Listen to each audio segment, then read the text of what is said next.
Primeiramente, boa noite, pessoal. Boa Nós noite. vamos falar sobre a resenha. O nosso grupo é constituído pelo Pedro Henrique, o Raimundo, a Naira, a Deslane e eu, a Clarice. Professora, a senhora pode passar aí para a primeira página do coisa já tá Sim, eu já coloquei aqui. O que é resenha? certo. O que é resenha? De uma forma mais simples, a resenha ela trata-se de um gênero textual que consiste na descrição de um texto ou de um filme, no qual quem escreve pode expressar sua opinião. É, a resenha, ela, de certa forma, mescla um resumo com trechos descritivos. A partir de uma análise, ela vai acrescentando informações novas ao texto. Enquanto o resumo ele retira apenas as informações mais relevantes de um texto, a resenha ela analisa o resumo e pode apresentar opiniões sobre ele. Gente, é pouquinha coisa mesmo, mas aí vai pro próximo.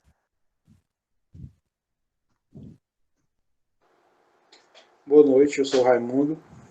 Boa noite.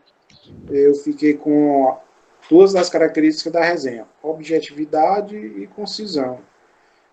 Objetividade. Por se tratar de um gênero científico, a resenha exige certo grau de objetividade em sua linguagem. Haja visto que a interferência da personalidade do autor atrapalharia o método da ciência. O uso do sentido literal é sempre bem-vindo nesse tipo de textos, né? O que é esse sentido literal? O sentido literal é o sentido básico, usual da palavra. É a palavra com seu sentido sem a ajuda do contexto, é o sentido comum que costumamos dar a palavra. Agora, a concisão. Concisão é dizer o necessário, com o mínimo de palavras, sem prejudicar a clareza da frase. É ser objetivo e direto. Isso porque o texto tem como função ser um material de estudo.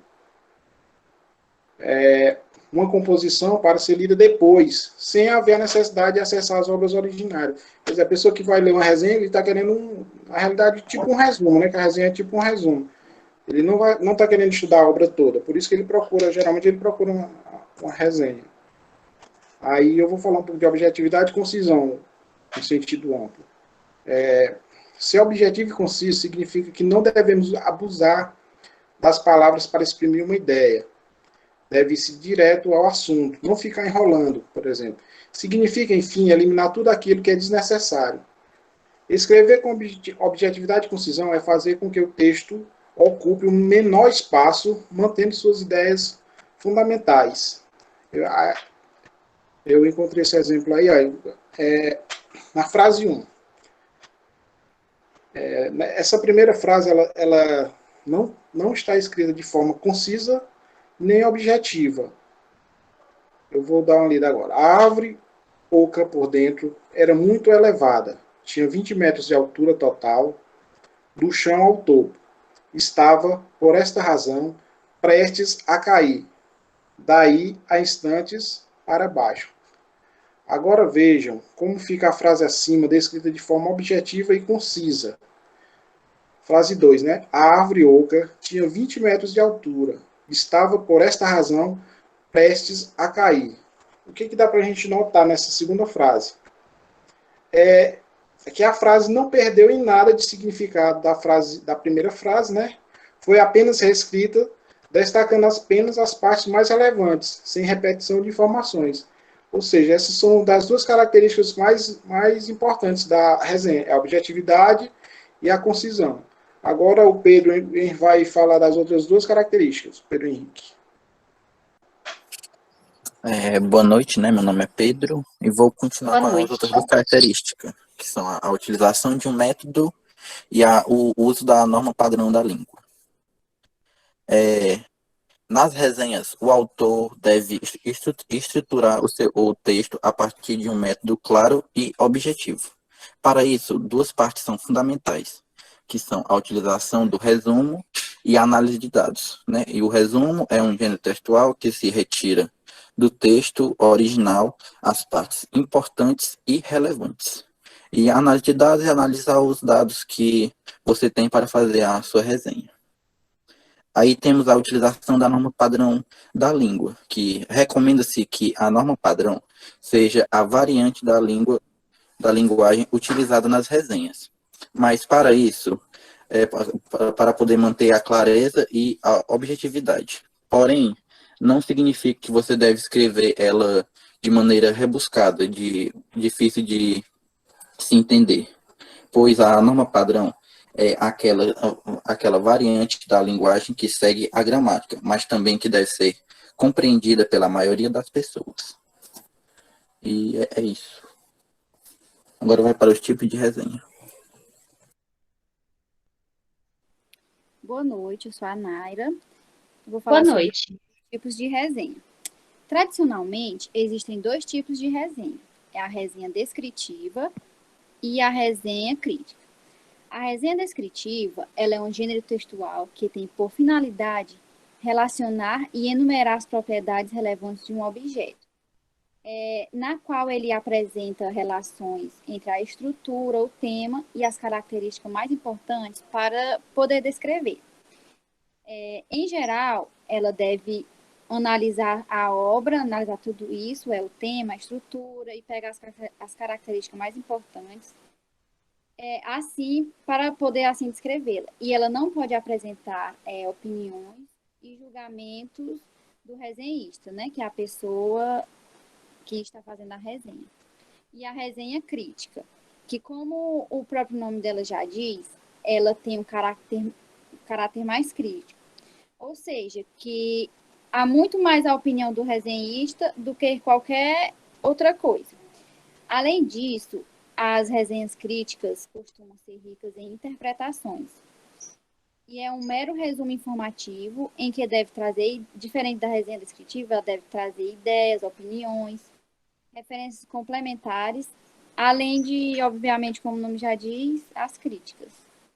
E agora a Deislane vai falar sobre a estrutura. Boa noite, eu fiquei com a estrutura. Então, vou falar Boa sobre noite. a estrutura da resenha crítica e da estrutura da resenha descritiva. A estrutura da resenha crítica, como em qualquer outro texto, deve ter a introdução, o desenvolvimento e a conclusão. Na introdução, deve ser colocado o assunto principal sobre o que a resenha vai falar, deixando tudo isso bem claro. E se for falar de um livro, por exemplo, é importante colocar o nome do autor, a editora, o local e o ano da publicação. E também o número de páginas, assim como outras informações também. Também é importante na introdução argumentar um pouco sobre a relevância do assunto, que dessa forma orienta melhor a pessoa que vai ler o trabalho do que realmente a resenha vai falar. No desenvolvimento, a resenha deve apresentar as ideias e argumentos principais para poder articular elas de uma forma mais explicada. E pode também apresentar argumentos relacionados a outras obras, mas que têm a ver com o mesmo tema. E na conclusão da resenha crítica, é importante que coloque a sua opinião de forma direta, tipo fazer sua crítica, como, por exemplo, falar os pontos mais relevantes e se a obra tem fácil acesso ou não, e as dificuldades encontradas, entre várias outras coisas também. Já na resenha descritiva, o que deve se abordar nela? É muito importante, principalmente na resenha descritiva, na acadêmica, principalmente, colocar o nome do autor e da obra, o título completo da obra e do artigo também, o nome da editora, o lugar de publicação, o número de páginas e, se for em caso de obra estrangeira, informar o idioma original e o nome do tradutor. Para ficar melhor de vocês entenderem a estrutura de resenha descritiva, eu vou falar para vocês 8 passos que devem ser colocados nela. O primeiro passo é citar os dados bibliográficos mais importantes da obra. O segundo, depois do primeiro, descrever do que a obra se trata, fazendo isso em poucas linhas. O terceiro passo é descrever a estrutura, falar da divisão dos capítulos, do foco narrativo e outras informações também muito importantes. No quarto passo, é essencial descrever o conteúdo de forma resumida e clara, e nessa etapa pode ser usado de 3 até 5 parágrafos. No quinto, deve argumentar a obra. Fica até legal fazer comparação de outros textos. Nessa parte pode ser usado 3 parágrafos. No sexto passo, sempre é colocado para quem a obra deve ser útil, baseando-se em idades e escolaridades. No sétimo passo, deve ser colocado o autor da obra, sobre sua vida e de uma forma resumida, tipo falar do autor da obra, da vida dele. No oitavo passo e último parágrafo, é bem simples. Deve ser colocado o seu nome e, se quiser também, pode ser colocado o curso e a universidade, para ficar mais explicado. Na resenha, não há tamanho definido para uma resenha, entendeu? Só que entre 50 a 80 linhas já é o suficiente. E assim eu concluo o nosso seminário.